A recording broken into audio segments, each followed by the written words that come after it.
大家好，我是林医师。今天想跟您聊一个每天都在餐桌上出现的小习惯。早上去早餐店来一碗热腾腾的贡丸汤，中午在家里切几片香肠或腊肉配饭才觉得有味道。晚上跟家人到夜市，总忍不住加几块卤味或鱼丸，甜不辣。这些是不是您也很熟悉的日常滋味呢？很多长辈说，没有这些小菜，吃饭就少了一点满足感。但您知道吗？根据台湾卫福部的调查，65岁以上的长辈里，有超过60%罹患高血压，而饮食是最重要的原因之一。许多人觉得只是吃一点点没关系，结果血压、血脂、血糖慢慢上升，最后甚至引发中风或心脏病。行医几10年，我看过太多病人因为日常的小习惯，最后演变成大问题。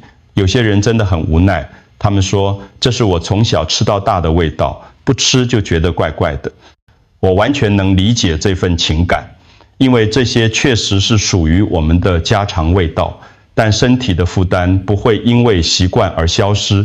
盐、分、脂肪、添加物，每天一点点，年复一年都在累积。今天的影片，我要和您一起来看看5种最常见的加工肉品：香肠、腊肉、贡丸、鱼丸和卤味。它们为什么这么好吃，却也对长辈的健康带来这么大的影响？请您一定要看到最后，因为我会在影片结尾告诉您一个简单的小秘诀，让您偶尔想解馋时也能吃得更安心。别忘了订阅并开启小铃铛，这样您就能随时收到我们最新的健康建议。我也想知道您是否正在收看，如果觉得有帮助，请在留言区输入数字1，若觉得没有帮助，请输入0。那么这些熟悉的家常味道究竟隐藏着哪些健康风险呢？接下来我要带您看看一个真实的故事。我想跟您分享一位病人的故事。林阿妈今年72岁，住在新北。她的饮食习惯非常单纯，早上去早餐店一定要点一碗贡丸汤才觉得开胃。中午在家里常常切几片香肠或腊肉配饭。晚上要是孙子们回来，就会顺道买些卤味或鱼丸一起加菜。她常笑着说，这些都是从小吃到大的味道，不吃就觉得没力气。每次门诊问到饮食，他都会很自然地回答，医师，我没有吃什么特别的东西，就是一般家常的小菜。他觉得这些食物都是家里习惯，没什么问题。可是几个月前的健康检查却让他吓了一跳，血压竟然高达160 mmHg， 胆固醇也超标。林阿妈有点难以接受，她说，我平常也没吃很多啊，就是每天一点点。这句话其实是许多长辈共同的心声，因为这些食物分量不大，吃起来也觉得亲切，所以往往忽略了背后的健康风险。在他的脸上，我看到的不只是惊讶，还有一点委屈。他觉得自己并没有做错什么，只是延续了几10年的生活习惯，然而身体却已经默默累积了负担。盐分、脂肪、添加物就像一点一滴的砂石，慢慢堆积在血管里，直到有一天问题才突然浮现。那么林阿妈每天最常吃的香肠到底藏着什么样的危险呢？我们先从这个看似普通的小香肠开始说起。说到香肠，几乎每个人都不陌生，切忌片香，常配饭，烤香常当点心，很多长辈都觉得又香又下饭。可是您知道吗？一小条台湾香肠，钠含量就高达800到900毫克，相当于一天建议摄取量的1/3。对于已经有高血压的长辈来说，这样的负担可一点都不小。盐分进入身体后，会让血液中的水分增加，就像水管里的压力突然变大一样。短时间内您可能没有感觉，可是日积月累，血管壁会越来越紧绷，心脏必须更用力地把血液打出去。这就是为什么许多长辈平常觉得没什么症状，却在健康检查时发现血压悄悄升高。更需要注意的是，高血压并不是单一的问题。当血压长期偏高，脑部的血管就更容易破裂或阻塞，引发中风。心脏也会因未长期超负荷而增加心脏病的风险。对肾脏功能不好的长辈来说，过多的盐分还会加速肾脏恶化。换句话说，每天餐桌上一点点香肠，可能正在无声地削弱您的心脏、脑和肾。我在门诊里常听到长辈说：“医师，我只是偶尔吃几片香肠，应该没问题吧？”可是问题就在这个偶尔。如果每天都习惯来一点，加起来就变成了每天的固定负担。身体不是一天就出现问题，而是被一点一滴的累积起来。那么除了香肠之外，另一个在冬天特别受欢迎的腊肉背后又藏着什么样的危险呢？腊肉对许多长辈来说是家里冬天餐桌上的常客，切几片蒸在饭上，油香渗进白饭，味道确实很迷人。可是您可能不知道，腊肉除了盐分很高之外，还常常含有一种看不见的成分——亚硝酸盐。这种添加物是为了延长保存，并保持肉色红润，看起来更可口。问题在于，亚硝酸盐进入我们的胃里，遇到胃酸后，容易转化成亚硝胺。而亚硝胺被国际癌症研究机构列为可能致癌物，长期食用含亚硝酸盐的加工肉品会增加胃癌与大肠癌的风险。许多研究也证实，吃得越频繁，风险就越高。对肠胃功能本来就比较脆弱的长辈来说，这无疑是雪上加霜。我还记得有位病人告诉我，他父亲年轻时常常觉得腊肉配白饭才有味道，结果多年下来，不但血压飙高，还被诊断出大肠息肉。虽然不能完全归咎于腊肉，但医师的提醒让家人不得不重新检视这个习惯。这样的案例其实在我们的临床经验里一点也不少。许多长辈会说，我只是偶尔煮一盘腊肉，不至于那么严重吧。然而真正的危险在于长期累积，每天一点点，年年冬天都来一盘，肠胃就像被反复刺激，细胞也因此更容易出现异常变化。所以虽然腊肉是熟悉的味道，但它的背后却藏着无声的危险。如果香肠主要是盐分过多的问题，那么腊肉更需要警觉的就是亚硝酸盐。那么另一个看似无害，经常出现在早餐店和面摊里的贡丸，又会对身体带来什么样的负担呢？很多长辈都喜欢在早餐店来一碗热乎乎的贡丸汤，觉得这样才算完整的一餐。小小一颗贡丸看起来不过就是猪肉做的丸子，好像很营养，但事实却和我们想的不一样。首先，贡丸里的肉比例其实没有那么高，为了让口感更弹牙，常常会加入淀粉和其他添加物，让丸子吃起来脆脆的、QQ 的。这样的组成让贡丸的蛋白质含量并不如我们想象的多，反而是淀粉和添加物占了大部分。其次，贡丸的钠含量非常惊人，一碗3颗贡丸的汤，钠含量就可能超过1000毫克，相当于一天建议量的1半。对有高血压或肾脏功能不佳的长辈来说，这样的负担无疑是雪上加霜。长期下来，血压会悄悄升高，肾脏必须更努力排出多余的盐分，结果就是肾脏加速老化。我记得有一位病人，平常几乎每天早上都会喝贡丸汤，他觉得这样简单方便，也不算油腻。可是几年下来，他的肾功能检查显示逐渐下降。医师提醒他要少吃高钠食物，他才惊觉原来每天那碗看似清淡的汤正是主要的原因之一。这就是贡丸的隐藏危险。一方面因为添加物和淀粉让它不像看起来那么营养，另一方面因为钠含量太高，对心脏和肾脏都是沈重的负担。尤其是对已经有慢性病的长辈，这样的双重压力更要提高警觉。那么除了香肠、腊肉和贡丸之外，在火锅或关东煮里常常出现的鱼丸和甜不辣，又会带来什么样的健康问题呢？鱼丸和甜不辣看起来都是海鲜制品，很多长辈觉得应该很有营养。火锅里放几颗鱼丸，夜市摊位上一碗热乎乎的关东煮，常常让人觉得既温暖又方便。但其实鱼丸和甜不辣的成分远比我们想象的要单薄。市面上的鱼丸多半是鱼肉加上大量淀粉和调味料做成，为了让口感弹牙，还会加入磷酸盐、增稠剂等添加物。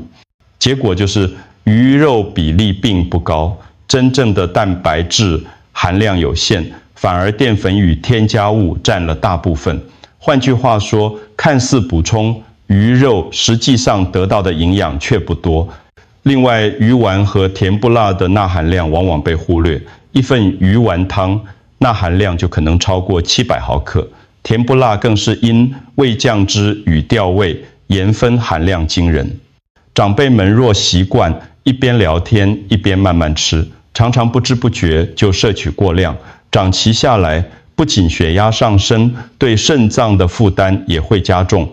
对糖尿病患者来说，还有另一层风险。由于淀粉比例高，吃下去后血糖容易快速上升，再加上调味料中的糖分，让血糖波动更大。这样的反复变化，不但让血糖控制困难，也会增加心血管的压力。有一位阿伯告诉我，他几乎每个礼拜都会去夜市买关东煮，觉得鱼丸和甜不辣很清淡，不像炸鸡那么油。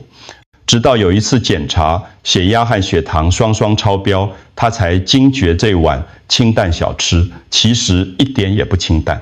所以鱼丸和甜不辣的问题，不在于吃1次2次，而在于习惯。当它变成餐桌上的常客，隐藏的淀粉与钠就会在身体里一点一滴累积，最后成为健康的大麻烦。那么接下来我们再看看另一个长辈们很爱的卤味，它又会对身体造成什么样的挑战呢？卤味是台湾夜市的经典小吃，不少长辈特别喜欢卤大肠、卤猪脚、卤蛋，看起来颜色诱人，香气四溢，一盘端上桌，往往能勾起许多回忆。可是这份美味背后却隐藏着对健康的威胁。首先，卤味的调味通常非常重，酱油、冰糖、八角、花椒，再加上长时间的浸泡，让食材吸收大量盐分与油脂。一份卤味的钠含量往往比一整碗汤面还高。对有高血压或肾脏病的长辈来说，这样的负担非常沉重。再来是胆固醇的问题，卤大肠、卤猪脚等内脏或肥肉本身就富含胆固醇、鱼饱和脂肪，长期摄取容易造成血脂异常，促进动脉硬化，增加心脏病与中风的风险。许多长辈平常觉得只是偶尔吃，但实际上每周固定来上1、2次，累积下来就成了健康危机。还有一个容易被忽略的点，就是消化负担。卤味多半油腻厚重，对肠胃功能已经退化的长辈来说，不仅难以消化，还可能造成胀气或胃部不适。这也是为什么有些人吃完卤味后，晚上会觉得胸口闷、胃不舒服。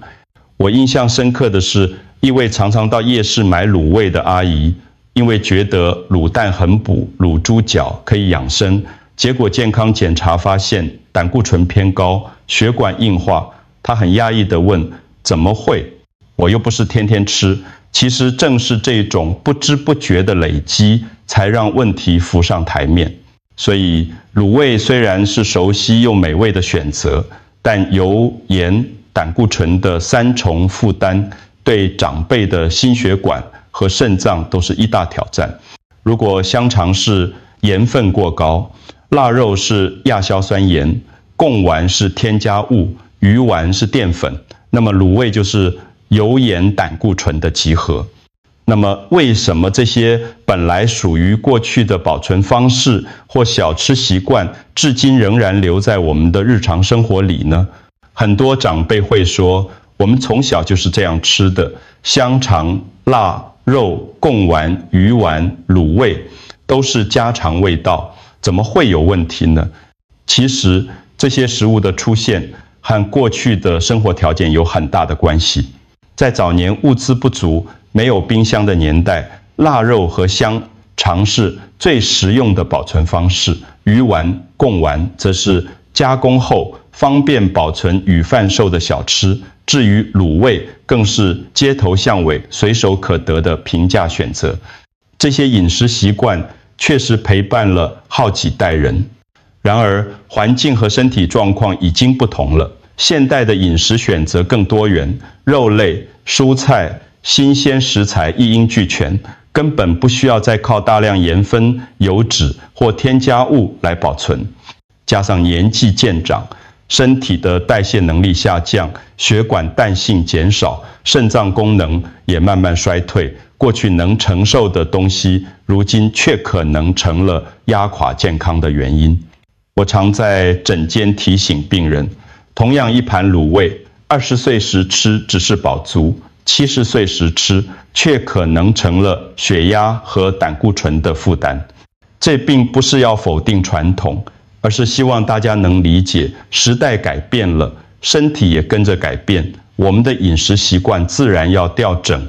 说到这里，我也很好奇，您家里是不是还保留了一些传统的饮食习惯呢？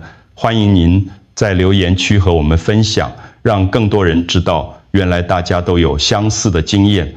接下来，让我们再回到林阿妈的故事，多年累积下来的饮食习惯，究竟会带来什么样的后果呢？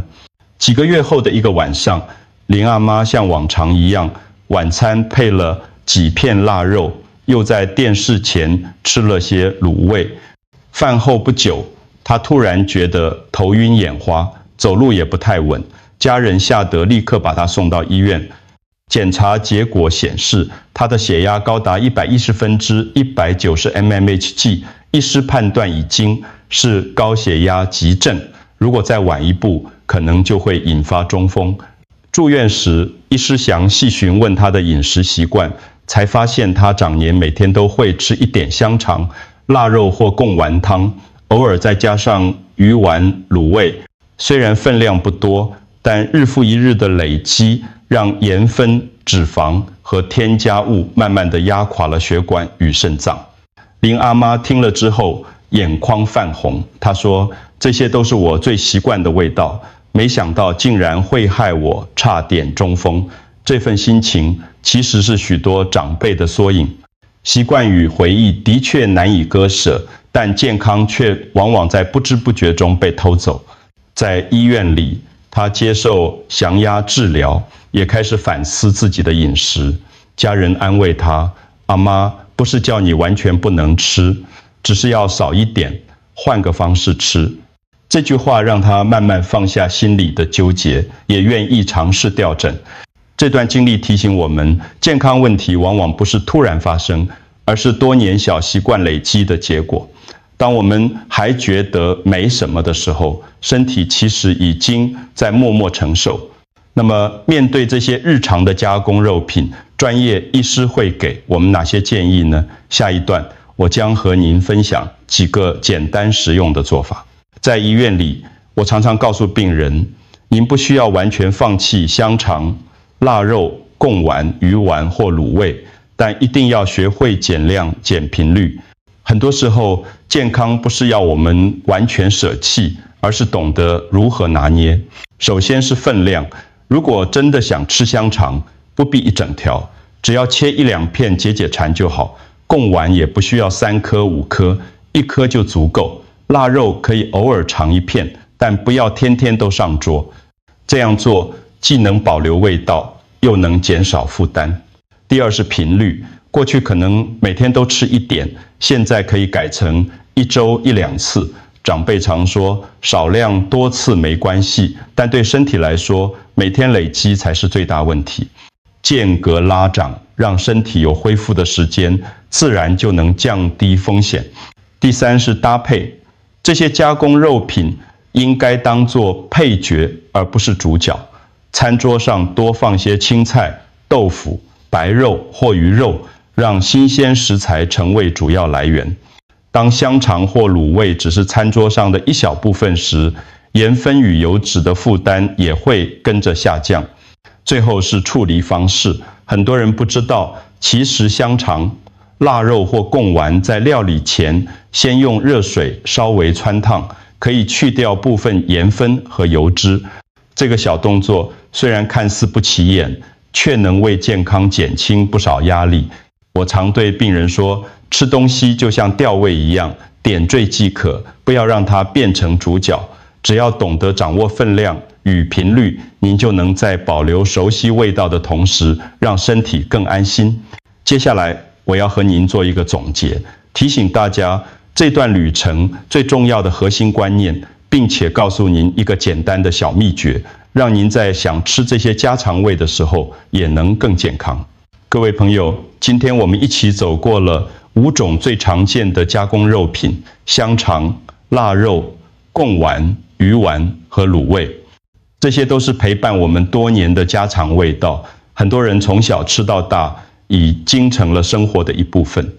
但我们也看到，正是这些熟悉的滋味，可能悄悄地带来高血压、心脏病、中风、肾脏病，甚至是癌症的风险。我完全理解长辈们的心情，因为这些食物不只是味道，更是一份回忆与习惯。但健康比回忆更重要。只要我们懂得调整，就能在保留味道的同时，也守护身体。今天想送给您的一个小秘诀，很简单，在烹煮香肠、腊肉或贡丸之前，先用热水汆烫1到2分，终能去掉一部分的盐分与添加物。虽然只是小动作，但对心脏与肾脏却是一份大帮助。如果您觉得今天的分享对您或家人有帮助，别忘了订阅我们的频道，并把这支影片分享给更多朋友，让大家一起守护健康。本影片提供的内容仅供参考，不能取代专业的医师诊断与治疗。如果您有任何不适或疑问，请务必向您的主治医师咨询。最后，衷心祝福您和家人都能吃得安心，活得健康，天天都平安。谢谢您今天的收看，我们下次再见。